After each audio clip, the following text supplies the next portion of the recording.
Hello, YouTube.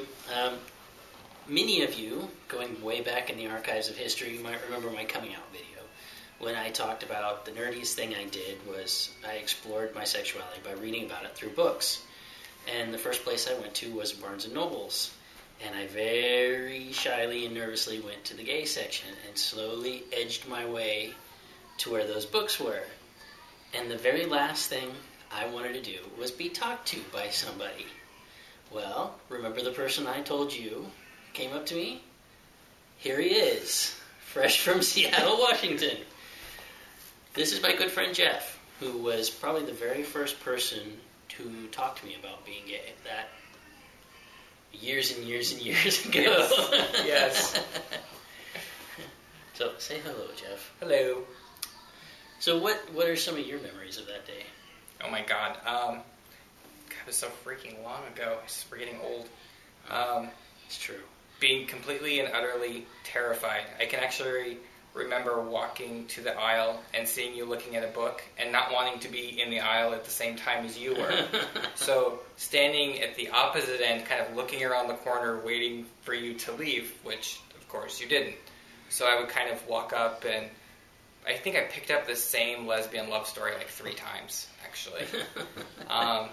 Just incredibly nervous, incredibly scared, and at the same time, totally exhilarated and enthralled to have a person within a foot and a half of me who was actually looking at the same stuff that I was looking at. I remember I was about 20 at the time, and you were... 16. 16, yeah. Kill me! Total. Okay. Get your head out of the gutters, people. Nothing like that happened. Never. But I remember I was terrified, and you're very conscious of the people that were around me. So Jeff started to open a conversation about the book that I was reading, and I was just giving one-word answers like, yeah, it's good. And he kept persisting, and after a while we ended up actually having a real conversation. And you remember what happened after that? Actually, all I remember was we started talking, and it was time to leave. And I remember walking back, because I remembered I told Mom and Dad I was going to the library, and so I had taken the bus in from Windsor, and I was hanging out down at Barnes & Noble's. And it was time to go back, and I remember walking out on the street and making it about a block away, and then thinking to myself, what the hell, like, you finally met, there's a gay person here, you need to go back, you can't let this slip away. And I remember running back and being like, we should go get coffee, we should talk more. We did. So, yeah, we walked a couple blocks down, got coffee, sat down in the town square, and talked for like 2 hours or longer. It was longer, actually. It was a really good talk. Yeah. First of many, actually. Yeah. And we became good friends after that. And I forget who turned us on to Positive Images.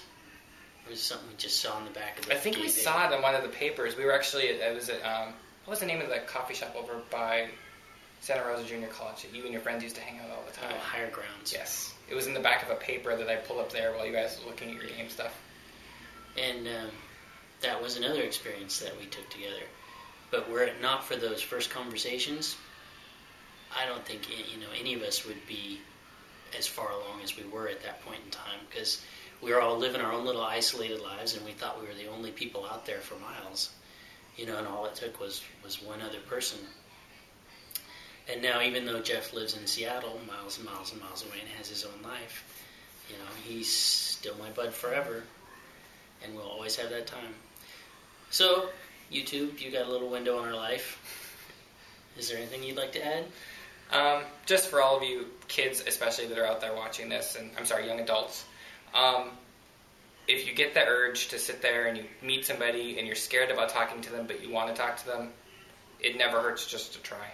Of course, make sure you have an escape route, but other than that... If he's holding an axe, don't do it. Stay far away. Look for anything sharp. But otherwise, follow your gut, and it may be the most terrifying thing you do, but it will be something that will reward you for the rest of your life. You're not the only one out there. No, there's lots of us. We're everywhere. See you later, YouTube. Everybody say goodbye. Goodbye.